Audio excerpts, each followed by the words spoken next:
Bienvenue tout le monde dans un nouvel épisode de Questions de Perspective Plus, dans lequel j'avais envie de vous faire un tutoriel d'un jeu que j'adore, qui est Marvel Crisis Protocol. La raison pourquoi je joue sur Tabletop Simulator, c'est juste que c'est beaucoup plus simple pour moi de vous faire la mécanique de démonstration directement sur un système qui favorise le jeu à distance et qui automatise des choses pour moi. Le jeu, par contre, se joue en vrai. C'est un jeu de miniature, alors un peu comme dans la même trame de Warhammer. Tu as des figurines que tu dois assembler toi-même, tu dois peinturer si tu veux qu'il y ait de la couleur dessus, sinon tu peux jouer avec la couleur de base si ça te dérange pas que les figurines ne soient pas peinturées. Sinon, évidemment, c'est un jeu d'hobby, de collection. Mais il y a une façon de jouer aussi si vous voulez juste jouer avec vos amis, avoir un plus petit roster. Il y a une façon d'investir dans le jeu pour avoir juste toujours la petite équipe que vous voulez, puis être capable de constamment jouer dans les events que vos amis organisent. Donc, pour commencer, je voulais vous montrer ce qui sert de distinction aux personnages, parce que les personnages, c'est un peu toute la mécanique du jeu. Hein? On jouerait pas à un jeu de figurines de Marvel s'il n'y avait pas des personnages de Marvel. Donc ici, on va sortir Black Panther, et ça, c'est une carte de personnage. Il y a plusieurs informations sur la carte. Je vais passer les informations une à une. Évidemment, tu as le nom des roues en haut. En dessous, tu as le nom de ce qu'on appelle un peu l'alter ego, son nom de tous les jours. Après ça, tu as sa stats line. Les 4 données en haut sont les données qui sont utiles surtout pendant ton tour, puis en bas, c'est les données qui sont utiles pendant le tour de l'adversaire. Comme vous pouvez voir ici, le symbole qui ressemble à une flatline, c'est le symbole de vie du personnage. Donc Black Panther a 6 points de vie. Le deuxième symbole ici représente le mouvement. Donc Black Panther peut bouger long. Tu as aussi le mouvement medium qui est représenté par un M et small par un S. Après, le troisième symbole, c'est la grandeur du personnage représentant son size. La majorité des personnages dits humains ou de taille humaine sont 2. Plus petit qu'un humain serait 1. Et à plus grand, tu as 3, 4 et ça va jusqu'à 5. 5 étant des choses très très grandes, là, comme une pyramide ou un monolithe ou des choses excessivement grandes comme un skyscraper ou name it. Après ça, le dernier icône sur la première ligne représente le threat value. C'est le nombre de points que ça coûte pour mettre ce personnage-là en jeu. Un peu comme Warhammer, quand vous allez décider de votre battlefield, vous devez décider du nombre de points maximum que votre armée peut avoir. Même chose pour Marvel Crisis Protocol, mais on va y revenir plus tard. La deuxième ligne est la ligne de défense. Ça, c'est la défense au coup physique, la défense à l'énergie, et le troisième est la défense au mysticisme. Comment savoir quelle attaque représente quelle des 3 défenses à utiliser? C'est simple, c'est écrit juste à côté ici. Donc pour Black Panther, son coup de base, c'est un strike, et le strike est un coup physique, donc va être bloqué par la défense rouge de n'importe quelle autre carte. La deuxième information importante sur une attaque, c'est le petit icône ici. Puis ça, c'est la distance que le coup va pouvoir se rendre. Je vais vous montrer toutes les tools de distance un peu plus tard. Le troisième symbole ici sur la ligne, c'est le symbole de puissance. C'est le nombre de dés qu'on va rouler lorsqu'on va attaquer. C'est le nombre de dés qu'on oppose à la défense. Donc si Black Panther attaquerait Black Panther, avec un strike, il roulerait 5 dés contre 4 dés sur son adversaire. Le dernier compte de la ligne représente le nombre de pouvoirs qu'on doit dépenser pour être capable d'utiliser l'habilité. Ici, pour démontrer avec la deuxième attaque, Kinetic Burst est une attaque d'énergie. Donc elle opposerait la deuxième icône ici jaune de défense, qui est la défense énergétique. Kinetic Burst a un range de 2 aussi, mais lui brasserait 6 dés et coûterait 3 de pouvoir à activer. Chacune des attaques ont toujours un texte que vous devez lire qui s'applique souvent une fois que les dés sont appliqués, ou même avant si le texte vous dit de l'appliquer avant. Entre autres, le strike dit qu'une fois que l'attaque est résolue, le character qui est Black Panther va gagner un nombre de pouvoirs égal au nombre de douleurs qu'il a fait à son adversaire. Le symbole de 3 griffes ici, c'est le nombre de wounds. Donc si Black Panther a 6 tokens de wounds sur lui, il est pour l'instant dazed. Il y a d'autres textes qui disent aussi que avant que les dommages aient fait, la target peut être push away from this character. Push et thrown away, c'est des actions qui permettent de déplacer la figurine de votre adversaire. Push doit être faite dans un angle qui fait un V que je vais démontrer un peu plus tard, mais thrown doit être juste une ligne droite, vous pouvez le faire dans n'importe quel sens. Sur la carte, il n'y a pas que des attaques, il y a aussi des superpowers Et les superpowers se trouvent juste en dessous ici, puis ils n'ont pas les icônes de distance, de dommage Ils ont juste l'icône de pouvoir, en fait. Ils n'ont pas les icônes de est-ce que c'est strength, énergétique ou quoi que ce soit. Vraiment juste combien de pouvoir il coûte. Puis s'il n'y a pas d'icône sur combien de pouvoir ça coûte, c'est que ça n'en coûte pas. Ici, le premier, les symboles avec une étoile, c'est que certains personnages sont tellement importants pour une affiliation qu'ils viennent donner un pouvoir à toute votre équipe. Donc, si vous avez 3 membres, en fait, il faut 3 membres d'une équipe pour pouvoir activer l'affiliation, mais dès ce moment, toute l'équipe serait de Wakanda. Donc, si vous avez Black Panther, Shuri puis Okoye dans votre équipe, vous pouvez activer King of Wakanda. Ça fait que tous les allied characters, quand ils roulent pour leur attaque, défense ou leur dodge, ils peuvent spend un power, puis s'ils le font, ils peuvent reroll un dé dans leur défense, attaque ou dodge. Ici, le deuxième symbole, c'est un symbole qui permet d'activer un super pouvoir. Donc, lui, il a un coût de 2. Évidemment, chaque personnage a leur propre super pouvoir, leur propre set ensemble de super pouvoirs. Le dernier symbole ici, c'est un symbole d'infinité. C'est que ce pouvoir-là, il est tout le temps actif. Puis le Vibranium Armure fait que quand Black Panther il défend contre une attaque de strength ou une attaque d'énergie, il ajoute même les blanks sur le dé à son defense roll, à son succès. Évidemment, je vais vous expliquer toutes les facettes du dé dans un instant. Une fois que le personnage atteint 0 HP, il est dazed. Ça veut dire que le personnage n'est pas mort pour l'instant. Une fois qu'un tour sera terminé au complet, quand ce sera votre prochain tour, vous enlevez le Daze Token, la carte se retourne, et maintenant il est dans son côté injured, son côté blessé. Donc, côté en santé, côté blessé. Certains personnages n'ont aucune différence sur leurs stats d'un côté ou l'autre. Certains personnages, par contre, vont avoir certaines nouvelles opportunités se glisser sur leur carte. Des fois, ils vont avoir moins d'HP, des fois, ça va être plus. Il y a certains personnages qui sont plus dangereux une fois qu'ils sont blessés, puis d'autres personnages que c'est le contraire, sont vraiment plus efficaces de ce côté-là. Certains personnages très rares, comme Hulk, n'ont pas d'autre côté, il y a juste un côté. Donc lui, une fois qu'il atteint 0 HP, il meurt. La dernière chose que je voulais expliquer sur la carte, c'est les petits symboles ici. Si vous roulez sur votre dé le symbole qui est expliqué à côté d'un texte explicatif, c'est que vous pouvez faire l'effet de l'habilité, mais sinon il ne s'activerait pas. Donc vous roulez 6 dés. Si vous roulez un Wild Icon, qui est le symbole de tourbillon ici, vous pouvez faire Explosive Force sur votre attaque. Mais si vous en roulez pas, malheureusement, l'attaque va juste appliquer son premier texte, mais pas son deuxième. Un autre des aspects super importants qu'on retrouve dans le jeu, c'est les tactic cards. Parce qu'un roster comprend 3 choses.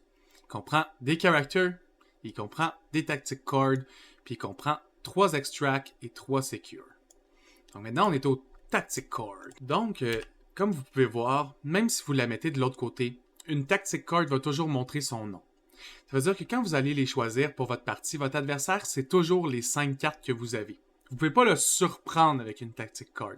Ce qui va surprendre votre adversaire, c'est quand vous allez la jouer puis pourquoi vous allez la jouer.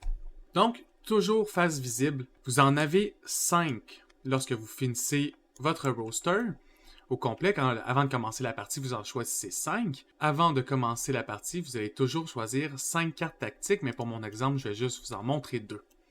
La première est T-Force Assemble. Le titre de la carte se trouve en haut. En dessous, c'est votre marqué quelle équipe peut équiper ou jouer cette carte. Donc ici, c'est l'équipe de la Cabale. Et ici, c'est A-Force. Donc si c'était marqué Wakanda, cette carte pourrait être jouée par Black Panther. Si c'est marqué Unaffiliated, ça veut dire que n'importe quelle équipe peut se permettre d'avoir cette team tactique-là dans ses cartes sans problème. Par la suite, suffit de lire l'indication de la carte. Exemple, an A-First character may spend 3 power to play this card. Puis vous pouvez toujours activer une team tactique n'importe quand tant que c'est votre tour. Donc, même avant d'activer un character ou quoi que ce soit, vous pouvez dire, OK, là, ça me tente de payer 3 de pouvoir sur ce personnage-là. Puis, vu qu'il est un A-First, je peux jouer la carte. La carte a dit que l'allied character qui est en train de défendre contre une attaque ce tour-ci, il va rajouter 1 dé à sa défense pour toutes les autres A-Force characters qui sont à 2 de distance du personnage qui est payé pour jouer cette carte-là. Il y a aussi d'autres cartes comme Dark Reign, ce serait la même chose. Ce serait n'importe quel Cabal character pour spend 3 de power pour jouer cette carte-là. La dernière type de carte que l'on retrouve dans le jeu, c'est les Crisis Cards. Les Crisis Cards se retrouvent en deux types, les extractions et les secures. Les extractions sont souvent représentées comme mission par des objectifs qu'il faut aller chercher directement et essayer de les bouger sur la map. Les secures représentent plus des endroits qu'il faut avoir le plus de personnes autour ou essayer de sécuriser pour obtenir des points. Les Crisis Cards sont la mécanique principale du jeu, comme ils représentent la seule façon d'avoir des points de victoire. Pour gagner une partie, il suffit d'avoir 16 points de victoire. Ici, dans mes deux exemples, je vais commencer par le chiffre qui est marqué en haut. 20 et 16 représentent le threat level.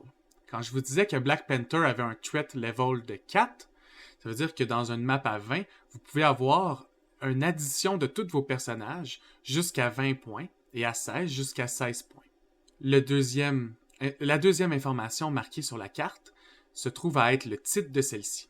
Donc, Alien Ship Crashes in Downtown ou Cosmic Invasion, Black Order Descent on Earth. Ça vous donne un peu une idée de la thématique de la carte. La troisième information, c'est le setup.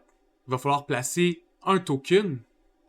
Liste de tokens, en vrai, vous les aurez directement. Vous pouvez les classer comme vous voulez. Mais dans le jeu, vous avez un tableau avec tous les tokens que vous pourriez avoir besoin dans le jeu.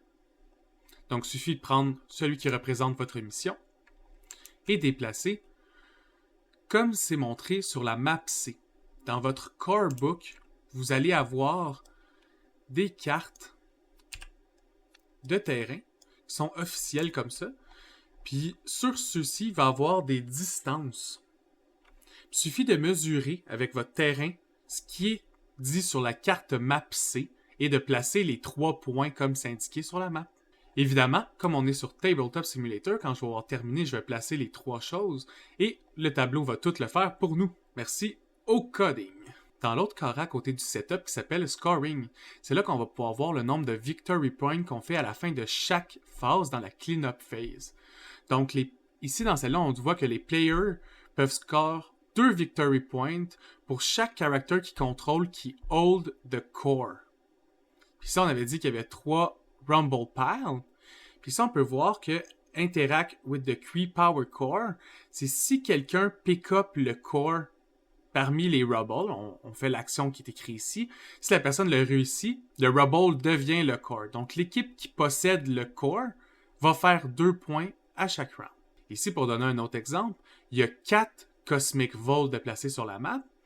Mais chaque player va aller faire un Victory Point pour chaque Cosmic Vault qui secure. Donc avec celle-là, vous pouvez en faire jusqu'à 4, mais avec celle-là, vous pouvez juste en faire 2. Puis souvent, il y a juste une équipe qui va faire 2 points. Puis ici, ça peut se séparer, puis vous pouvez vous échanger qui va faire, je sais pas, 3 points, ou 2-2, ou même 4-0 si vous voulez avoir un excellent contrôle pendant un tour. C'est ce qui va venir faire toutes les différences d'une partie à une autre. C'est pas nécessairement les rosters que vous allez choisir, c'est quel pairing de scénario que vous allez finalement mettre sur le jeu. Donc, ceci conclut les 3 types de cartes principales qu'on retrouve dans le jeu. Je vais brièvement vous en parler d'un autre, mais sans trop m'attarder. Ça s'appelle les Infinity Gems. Les Infinity Gems, c'est une mécanique dans laquelle elles comptent comme un personnage. Ça a la forme d'une tactic card, mais ça compte pas parmi vos tactic cards, ça compte vraiment parmi vos character slots. Pourquoi? Parce qu'ils ont une threat level que vous pouvez voir ici. Donc, certains personnages, ça va être écrit sur eux, peut porter la Mind Gem. Donc, vous allez pouvoir attacher la Mind Gem au character qui peut la porter, augmentant sa threat de 1, mais lui donnant la nouvelle habilité disponible sur la Mind Gem. Puis aussi, chaque gem sur un personnage donne toujours un pouvoir de plus lors de la Power Phase.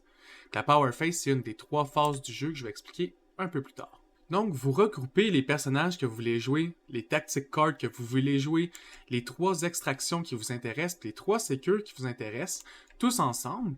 Dans la vie, vous auriez votre propre roster, soit dans une boîte, soit dans une valise, peu importe la façon de le traîner. Ou sinon, dans le jeu, vous pouvez toutes les mettre directement, les cartes, ici, directement dans le Maker. Puis une fois que vous avez toutes mis, vous pouvez faire Create Roster. Ça va faire apparaître une save de tout ce que vous avez mis ensemble pour votre roster. Ici, j'en ai préparé un pour les Defenders. Donc, j'ouvre le roster. Chaque roster peut avoir 10 personnages. Ici, vous voyez, j'en ai 9, mais j'ai une Infinity Gem qui est celle de Soul, et elle compte pour mon 10e personnage. Donc, dans mes 10 personnages, j'ai Doctor Strange, Hawkeye, Hulk, Lockjaw, MODOK, Okoye, Valkyrie, Wolverine, P1. Plusieurs de ces personnages-là ne sont pas des membres de Defenders, ne sont pas des membres de l'affiliation de Doctor Strange. Mais comme j'avais dit au début, quand vous allez activer votre équipe, il suffit d'en avoir 3 qui sont sur sa liste à lui, et soudainement, toutes les autres le sont. C'est comme si, temporairement, Valkyrie avait décidé qu'elle était une Defender parce qu'elle avait envie de sauver New York elle aussi. Pourquoi j'ai l'Infinity Gem Soul dans ce deck? Tout simplement parce que Doctor Strange a le skill permanent d'être un Gem Bearer de la pierre de Soul ou de Time. Personnellement, je préférais l'habilité de Soul sur Doctor Strange et non celui de Temps, même si c'est plus concept d'avoir celui de Temps. Ici, comme je vous disais, vous allez pouvoir choisir les 3 secures que vous voulez, ainsi que les 3 extracts. Et pour les Team Tactic Cards, vous en avez 8 dans votre roster. Ici, c'est un vieux roster, je suis rendu avec un peu trop de Restricted dedans, mais c'est pas grave. Le but, c'est d'en avoir 8. Une fois que le roster est complet, vous allez pouvoir choisir qui entre vous et de la personne avec qui vous jouez a priorité sur le premier round et priorité sur toutes les décisions qui vont faire le setup de la game, les décisions qui vont faire... au final, le Battleground, il va ressembler à quoi? Donc, vous brassez 5 dés. Ici, vous pouvez choisir le nombre de dés, vous cliquez dessus, et le système calcule le nombre de faces pour vous sauver des étapes. Mais ici, on va juste calculer. Pour savoir qui a priorité, les symboles importants, c'est le symbole de critique, ici, qui est le point d'exclamation, le symbole de Wild, qui est représenté par le tourbillon ici, et les symboles d'attaque, ici, qui ressemblent à un POW. Pour finir, les symboles, ici, c'est un symbole de défense, ici, c'est un blank, et ici, c'est une tête de mort. Donc, le critique vous permet de rouler un dé supplémentaire par critique que vous avez roulé. Évidemment, pas pour quand on choisit la priorité, mais si ceci était une attaque, je pourrais rouler 2 dés supplémentaires et les ajouter à mon total. Wild compte pour un hit et un bloc. Bloc permet de bloquer des hits. Blank sert à rien, sauf si le personnage a un super pouvoir qui dit autrement. Et les têtes de mort, c'est des failures, c'est des dés qui servent à rien et même qu'on ne peut pas reroll. Donc si vous avez une habilité qui vous permet de reroll des dés, si vous avez roulé des faces de tête de mort, malheureusement vous ne pouvez pas jouer avec ces dés-là. Donc ici j'aurais roulé 2. Si mon adversaire aurait roulé 1, c'est moi qui ai priorité. Maintenant qu'on sait qui a priorité, la personne qui a priorité choisit s'il veut les secure ou les extract. Donc, moi, je décide que je veux choisir pour le secure. Donc, je clique le secure. Si vous étiez en personne, vous prendriez votre pile de secure et vous pigeriez 2 cartes parmi les secure. Donc, au hasard, vous avez une carte qui est discard parmi vos 3. Puis après, vous décidez vous-même laquelle des 2 vous avez envie de mettre sur le jeu. Pour le jeu, sur Tabletop, suffit de mettre la secure ici et l'extract ici. Donc, l'adversaire fait pareil et mettrait son extract sur la table. Quand vous êtes en personne, c'est important de savoir que les tableaux de Marvel, c'est toujours 3x3 ou 36x36 si vous préférez pouce ou pied. Et c'est l'officiel board. Il n'y a pas des boards qui vont être plus larges ou plus longs d'autres. C'est toujours 36x36. Qu'est-ce qui est vraiment le fun sur Tabletop et sur ce mode et des gentils modeurs qui s'amusent à le développer constamment, c'est que vous pouvez choisir est-ce que la map sera strict, est-ce qu'elle va être relax ou est-ce qu'elle va être blank.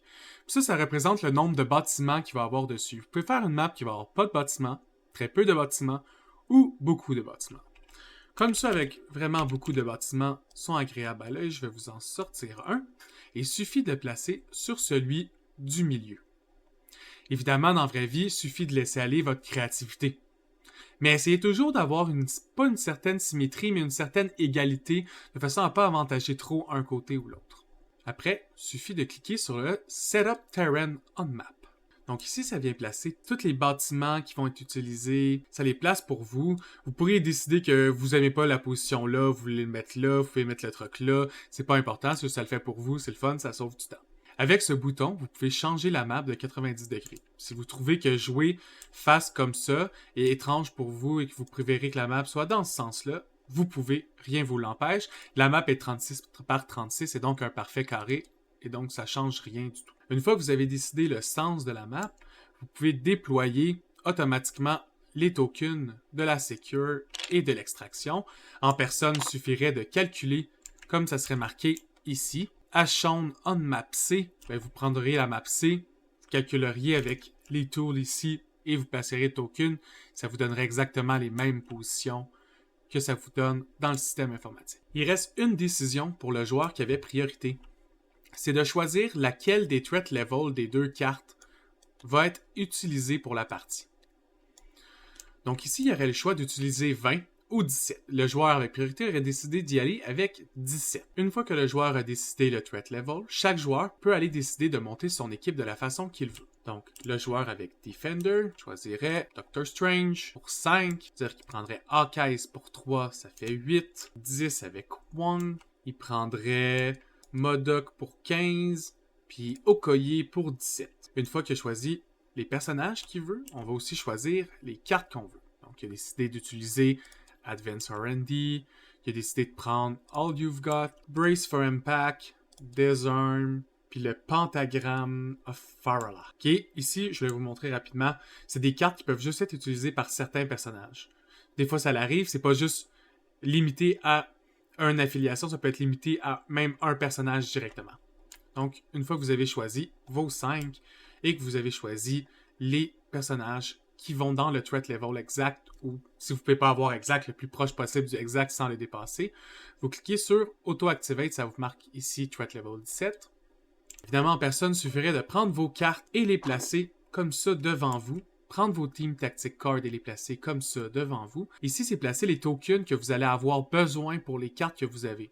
Entre autres, Doctor Strange avec certains pouvoirs, il y a le Mystic Portal pour le Pentagram of Farala. Et Disarm met un Disarm token juste pour que ça soit plus simple. Les autres nécessitent aucun token. Ici, c'est les tokens que chaque personnage a besoin dans leur activation. Comme vous pouvez voir, Hawkeye en a vraiment beaucoup. C'est le maître des status effects. Chaque personnage a évidemment leur figurine. Et une des parties les plus agréables de ce jeu-là, c'est à quel point ils sont nice. Entre autres, comme vous pouvez voir, Doctor Strange, même quand vous l'avez en figurine, vous avez vraiment tout l'anneau. Puis vous pouvez la peinturer comme vous voulez une fois que vous l'avez assemblée. Puis évidemment, n'oubliez pas que ça ressemble un peu à ça parce que ça a été digitalisé sur Tabletop. En personne, c'est toujours vraiment plus beau. Une fois que chaque player a terminé de monter son équipe, on peut placer les personnages à une distance de 3 du bord du mur. Donc si vous êtes collé sur le mur, je pourrais décider que moi, je veux... En fait, je ne mettrai jamais Strange sur le côté. On va dire qu'Hawkeye est ici, derrière la voiture. Doctor Strange est ici, avec Wong. Donc, on fait ça à tour de rôle, un personnage à la fois. Chaque personne met son équipe en jeu.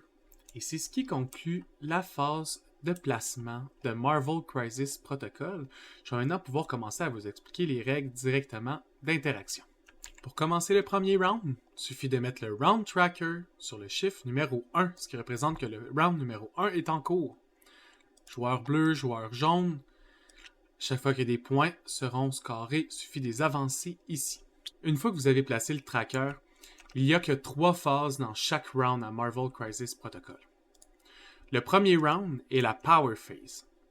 Lors d'une Power Phase, chaque character gagne un pouvoir. Donc ici, vous allez pouvoir augmenter leur pouvoir de 1 à tout le monde. Certains personnages ont des pouvoirs qui s'activent lors de la Power Phase, donc ils s'activent avec le joueur qui a priorité en premier, et par la suite, le joueur qui n'a pas priorité. La dernière étape de la Power Phase, c'est que certaines cartes Crisis ont des informations à employer lors de la Power Phase. Donc, le joueur numéro 1 déciderait de faire l'activation d'Okoye. Il va donc voir sur la carte d'Okoye. Chaque activation de personnage vient avec 2 actions. Voici la liste des actions possibles. Faire un Move Action, faire un Attack Action, Shake a Condition. Si Okoye avait la condition Bleed sur elle en ce moment, elle pourrait décider de prendre une action pour enlever sa blessure. La dernière action qu'on peut prendre dans son tour est d'activer certains super pouvoirs. Il ne coûte qu'une action si c'est écrit dans le texte. Action. 2 points. Comme vous pouvez voir, Bodyguard ici est un super pouvoir réactif et ne coûte aucune action. Donc de sa première action, Okoye décide de bouger. Okoye a un mouvement médium. Donc on va prendre la barre de mouvement médium, qui est représentée ici par un M. Les barres se bendent. Si vous cliquez ici, vous allez pouvoir modifier l'angle de mouvement, évidemment un peu plus rapide dans la vie réelle de placer ça, mais vous pouvez aussi attacher la barre de mouvement avec un snap. Ça, c'est vraiment pratique dans un jeu semi 3D de pouvoir venir attacher comme ça. Après ça, c'est plus facile de bend. Donc si je pourrais relock la place ou tout simplement venir cliquer ici, je peux unsnap. Moi, je veux qu'Okoye aille jusqu'à la fin du mouvement et ça terminerait sa première action. Puis sa deuxième action serait probablement d'essayer d'aller prendre un petit Rumble ici. Une fois qu'elle est bougée, on peut voir ici que les Rumble Pals peuvent être Interact With en roulant 2 dés. Si un des 2 dés est un crit, le character pick up le Power Core. Donc là, Okoye aurait le droit de rouler ces 2 dés. Vous ajoutez 2 dés, vous roulez. Et ici, j'ai pas roulé de crit, donc Okoye ne réussirait pas à prendre le core, mais ça terminerait mon activation. Quand l'activation est terminée, vous prenez un petit crochet ici et vous le mettez à côté du personnage. C'est ce qui termine un tour. Une fois que tous les personnages ont un petit crochet comme ça, le round termine, ce qui termine l'activation phase. Pendant l'activation phase, comme j'avais dit au début, vous avez pu jouer vos team tactic cards, vous avez joué vos personnages un après l'autre, et après vient la clean-up phase. Donc lors de la clean-up phase, on vient enlever tous les tokens d'activation présents ici. Si vous aviez un personnage Daze, vous enlèveriez le Daze token. Daze token qui est représenté par celui-ci. Si Wong avait été Daze, vous enlèveriez le Daze token de sur Wong et tournerait sa carte à son autre côté, qui est son côté Injured. Évidemment, ce n'est pas le cas après le premier tour. Par la suite, une fois que les tokens ont été enlevés, c'est qui contrôle quel objectif. Personne n'a réussi à avoir le core, donc personne n'a accès à ces 2 points de victory. Ici, le point est contesté seulement par Okoye. Captain Marvel se retrouve un tout petit peu trop loin du point. Dr. Octopus contrôle celui-ci, Wong contrôle celui-ci, et les deux ne contrôlent pas celui du fond. Donc, l'équipe des Defenders font 2 points, et Dr. Octopus fait 1 point. Vous prendriez le token et l'avanceriez sur le round 2, ce qui déclencherait une nouvelle Power Phase, et donc tout le monde gagnerait de nouveau un pouvoir, qui relancerait un autre Activation Phase. La règle de priorité. Pour savoir qui va commencer le deuxième round. Si le joueur qui avait priorité a fait la dernière action. Dans ce cas-ci, l'équipe Defender a 5 figurines et l'autre équipe n'en avait que 4. Ont décidé de ne pas passer. Passer est une action du jeu qui vous permet, lorsque vous avez moins de figurines qui est possible d'activer que votre adversaire, de passer pour lui permettre de jouer 2 fois de suite et donc rééquilibrer le nombre de tours que vous avez. Évidemment, vous n'avez pas le droit de passer si vous avez plus de figurines que votre adversaire. Comme il avait décidé de ne pas passer au premier tour, c'est Doctor Strange qui a terminé la dernière action, et comme c'est lui qui avait le priorité token, il va donc maintenant le donner à l'autre joueur. Comme j'avais dit, par contre, s'il avait décidé de passer et que c'est Dr. Octopus qui aurait fait la dernière action du jeu, ce serait encore l'équipe de Strange qui aurait priorité, et donc ce serait eux qui commenceraient le deuxième round. Maintenant que vous savez comment faire des points en contrôlant les objectifs sur la map, on va parler d'un des aspects les plus intéressants du jeu parce que c'est un jeu de combat et donc le combat. Donc ici, on va y aller avec une activation de Modok. Donc premièrement, on décide ce qu'on veut faire de nos 2 actions, puis c'est quoi les 2 types d'actions qu'on a. Je peux soit attaquer avec Psionic Blast pour 6D, mais 0 de pouvoir, et pouvoir voler un peu de pouvoir pour les walls que je vais rouler, ou faire Doomsday Chair, qui est mon gros, ce qu'on appelle un spender, mon attaque qui coûte du pouvoir, elle m'en coûterait 3, je pourrais en rouler 7, mais après que l'attaque est resolve, je pourrais faire un autre Doomsday Chair sans payer le cost, s'il y a un character qui est within 2 de l'original target. Puis ici, je vois que le range d'attaque, c'est 4. Donc, je vais prendre la barre qui est 4, ici. Puis je vais aller la coller sur MODOK. Donc, ici, snap à MODOK. Puis moi, je regarde en ligne comme ça. Et je touche à Dr. Octopus. J'aurais pu aussi attaquer Crossbone. Le problème avec Crossbone, c'est que j'ai certains points de ma base qui en ligne droite touchent sa base. Donc, j'ai line of sight. Par contre, il est de size 2 et caché par un dumpster size 2, donc en ce moment, il y a cover, puis il y aurait un dé supplémentaire pour sa défense. Si l'objet, si Crossbone était derrière le truck size 4, puis que je pourrais même pas voir sa base d'aucune façon, donc je trace des lignes de ma base à sa base, puis que là, ce serait tout le temps bloqué par le camion, mais c'est que je suis juste incapable de voir mon adversaire. J'ai donc pas de line of sight, je peux pas l'attaquer. Donc ici, je me rends. Mais Doomsday Chair disait aussi que si tu étais à 2 de ton autre adversaire, si l'adversaire est à 2 d'un de ses alliés, dans le fond, peut aussi attaquer encore. Donc ici, on va prendre la barre qui représente le 2. Puis là, vous dites, ah, il n'y a pas de barre qui représente le 1. C'est normal. 1, c'est la largeur de n'importe lequel. Dans le fond, 1 représente cette largeur-là de distance. Et ici, on peut voir que facilement, Dr. Octopus puis Crossbone sont à une distance de 2.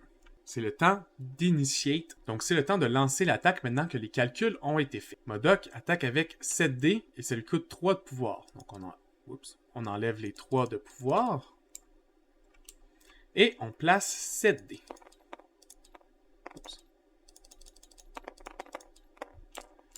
Après cela, on regarde Dr. Octopus, sa défense physique. Dr. Octopus a 4 de défense physique. Donc, tout simplement mettre 4 dés ici. Après ça, la deuxième étape, une fois que la dice pool a été rassemblée, vous pouvez activer des super pouvoirs s'il y a certains qui s'appliquent à votre action. Moi, MODOK n'a plus de pouvoir pour l'instant, donc n'en utilise pas. Il va juste tout simplement brasser. L'adversaire fait de même. Le résultat est donc calculé. Une fois que les dés ont été lancés une fois, les crits s'activent. Aucun des deux ont roulé de crit. Si on en avait roulé, c'est le temps de lancer les dés. Certaines habilités ont aussi la possibilité de modifier des rolls. Donc ici, MODOK disait par contre que si je roulais un wild, une fois que l'attaque était résolue, le character avait un bleed special condition, peu importe le résultat si je faisais du dégât ou non. Donc, je prends un token de bleed et on peut aller le mettre directement sur Dr. Octopus. Après, il faut calculer les dégâts. J'ai roulé 2 dégâts. Donc, il y a juste les 3 premiers lors d'une attaque qui comptent pour des dommages. Lui, ici, de son côté, il a roulé un wild, puis un bloc, ce qui équivaut aussi pour 2. Donc, je fais 0 de dégâts à Dr. Octopus. Il est maintenant le temps de faire ma deuxième attaque sur Crossbone. Donc, j'ai encore 7 dés. Donc, je replace 7 dés. Et ici, Crossbone a 5 dés de défense. Ici, j'ai vraiment un meilleur résultat. Donc ici, j'ai roulé pour 5 d'attaque. Crossbone, lui, n'a roulé que pour 2 de défense. Donc, on irait faire la soustraction de 5 moins 2 équivaut à 3. Et sur la fiche de Crossbone, on ferait 3 de dégâts. C'est important de savoir dans ce jeu-là que chaque dégât qui est ajouté à un personnage lui donne automatiquement du power. Donc, comme Crossbone reçoit 3 de dégâts, il a aussi 3 de power. Comme on serait au round 2, il serait déjà rendu à 5, ce qui ferait de Crossbone quelqu'un déjà dangereux, probablement la prochaine activation de mon adversaire. Ceci était ma première attaque. Ma première attaque, elle a touché 2 personnes, mais elle s'est faite simplement dans le cadre de Doomsday Chair. Donc, j'aurai encore une opportunité de faire Psionic Blast. Donc là, j'irai encore mettre 6 dés que je viendrai rouler dans la plateforme. Mais par contre, ce n'est pas physique, c'est psychique. Donc, Dr. Octopus ici bloquerait pour 4. Donc, on place les dés encore une fois. On les roule. Vous venez comparer la différence. Ici, c'est 3. Et ici, il bloque simplement 1. Donc, un autre 2 de dégâts.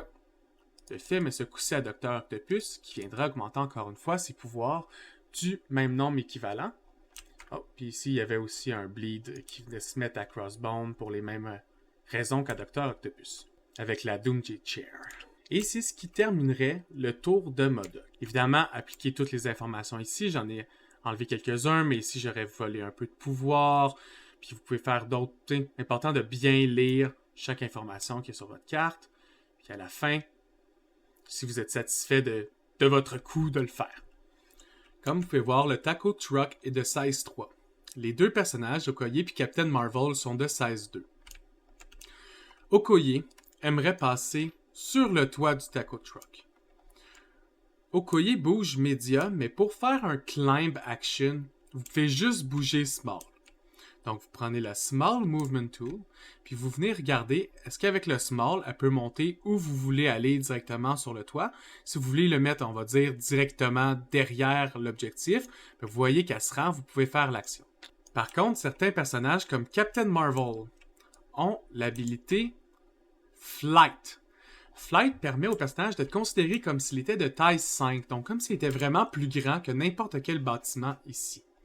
Évidemment, ça veut aussi dire que si un personnage est de taille 2, il peut passer par-dessus un objet de taille 1 sans que ça l'encombre.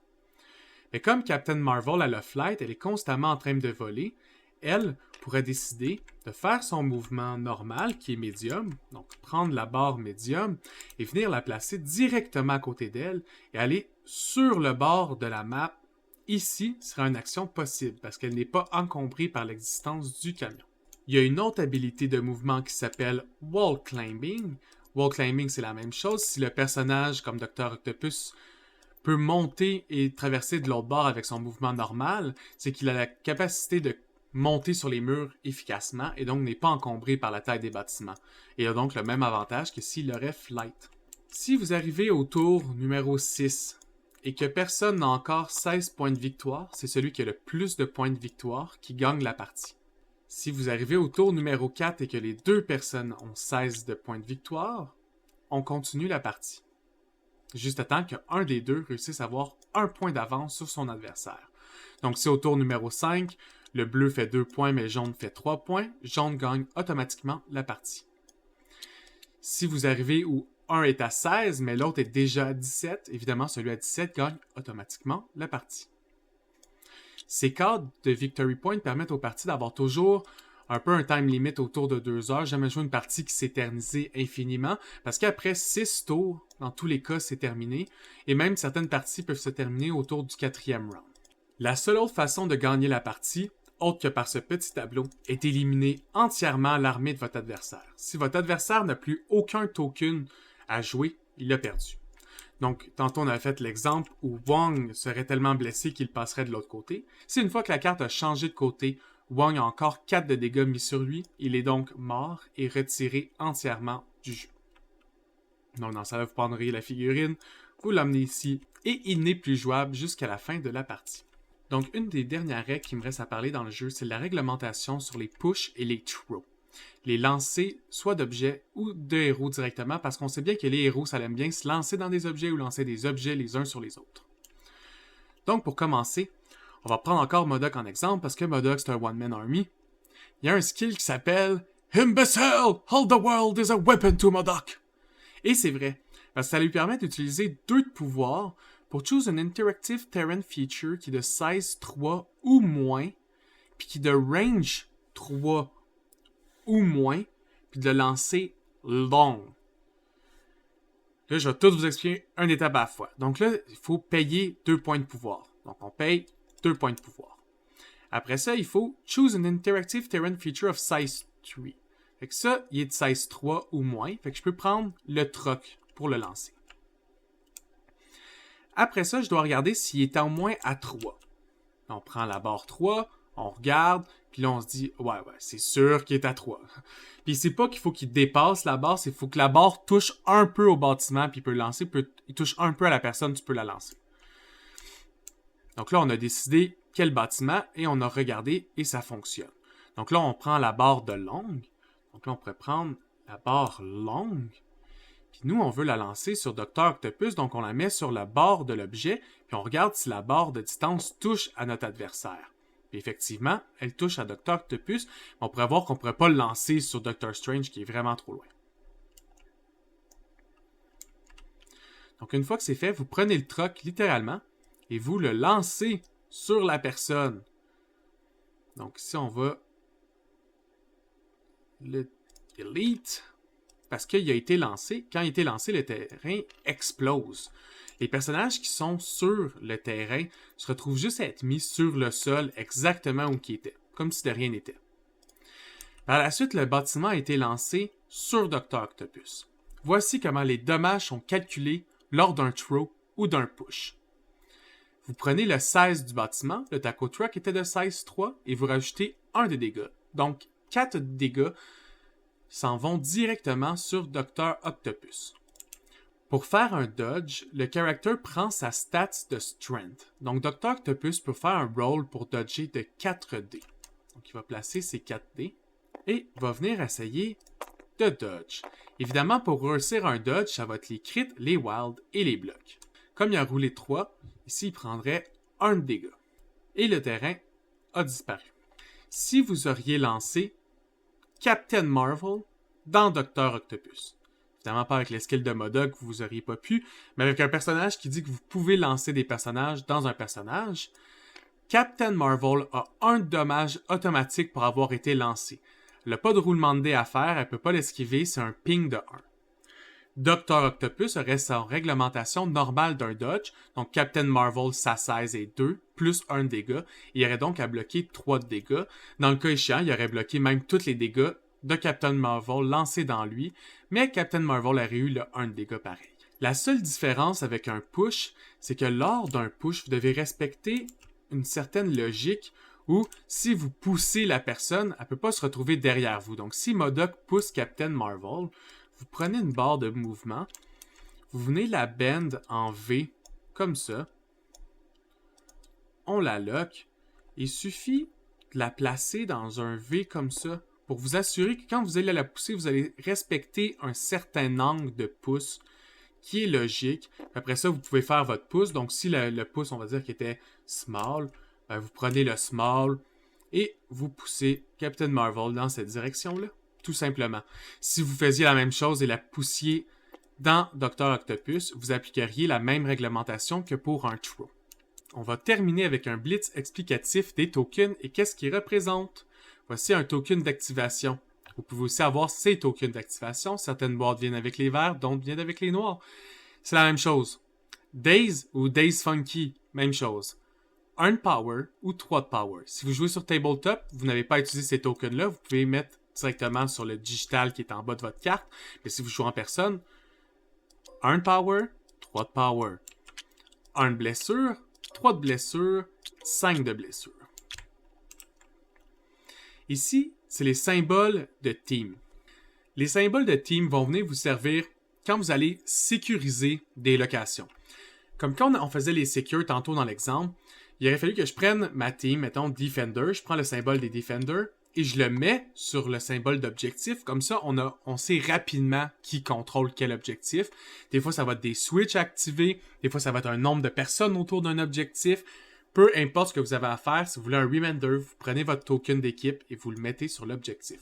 Donc, ceci est toutes les équipes qui existent pour l'instant dans le jeu. Il y a A-Force, Avenger, Asgard, Black Order, Brotherhood of Mutant, Cabal, Captain America Shield, le Criminal Syndicate, le Defenders, le Guardian of the Galaxy, les Inhumans, les Spider-Foes, les Uncanny X-Men. Ça, c'est le symbole du Vibranium Heist, qui est un scénario spécial. Wakanda, Web Warrior, puis X-Force. Ici, voici d'autres symboles qui servent à des personnages directement, comme Binary Form va servir à Captain Marvel, les Genetic Samples servent à Monsieur Sinister, vous avez les Mystical Portals pour les portals que vous allez ouvrir. C'est juste important de souvenir eux autres quand vous allez utiliser les personnages. C'est rare même que vous allez les utiliser. Puis si vous êtes sur Tabletop, ils apparaissent automatiquement à côté de votre carte, comme vous allez pouvoir acquérir tous les effets qu'ils pourraient rêver de mettre sur quelqu'un de disponibles sur sa carte. Après ça, en dessous, c'est la liste des status effects. Au début, je parlais qu'une des actions pouvait être dans Shake et In. Voici ce que vous pouvez mettre sur le monde. Bleed, X, Incinerate, Judgment, Poison, Root, Shock, Slow, Stagger, Stun. Juste entre autres, certaines, Stagger va vous faire perdre une action. Bleed, à la fin de votre activation, vous allez avoir 1 dégât. Poison, c'est à la fin de votre activation, vous allez perdre 1 power. Puis ça, vous pouvez toutes les trouver online sur le site datamicmass.com. Leur rulebook est gratuit à la lecture. La dernière chose du jeu, Si vous aimez ça, avoir des variantes au jeu, puis vous avez envie de faire d'autres choses que juste le match classique compétitif, vous pouvez créer votre propre map, faire des Ultimate Encounters qui sont un peu comme des boss battles. Vous avez ici des Organized Plays qui sont sortis avec le temps, puis le jeu existe juste depuis 1 an et demi presque. Vous en avez entre autres un sur les mutants, vous en avez un sur l'Infinity War, vous en avez un qui s'appelle Vibranium Haze qui est sur Wakanda. Vous avez même des Weekend Events, entre autres dans les Weekend Events, on avait eu Civil War, puis Infinity Clash, puis ça c'est Vibranium Ace. Vous pouvez aussi avoir l'option d'avoir la first game qui va vous donner un roster pour les 2 personnes qui veulent essayer le jeu ainsi que la map de départ, qui sont toutes des choses qui vont vous faciliter la vie pour votre première partie. J'espère que ça a été constructif pour vous. Si vous avez des questions, n'hésitez pas à les demander, je vais répondre. Vous pouvez aussi joindre le Discord de questions de perspective disponible en bas de la vidéo. Puis là-dessus, je réponds à n'importe quelle question, n'importe quand. Il y a aussi une ligue de Marvel Crisis Protocol qui va rouler sur le serveur à partir à peu près de la milieu de l'été. Donc si ça vous intéresse, rejoignez le Discord, rejoignez-nous et rejoignez cette ligue passionnante, ce jeu passionnant. En ce moment, il y a 76 figurines de disponibles. Comme je vous dis, ça existe juste depuis 1 an et demi. Ils sortent à peu près 3 nouveaux personnages par mois. Puis chaque personnage sont assez bien balancés. Il y a beaucoup de compétition, il y a beaucoup de talk à propos du méta. Si c'est quelque chose qui vous intéresse, j'espère vous voir sur mon Discord. Merci tout le monde d'avoir écouté. Et sur une autre prochaine vidéo de tuto tout le monde, à plus!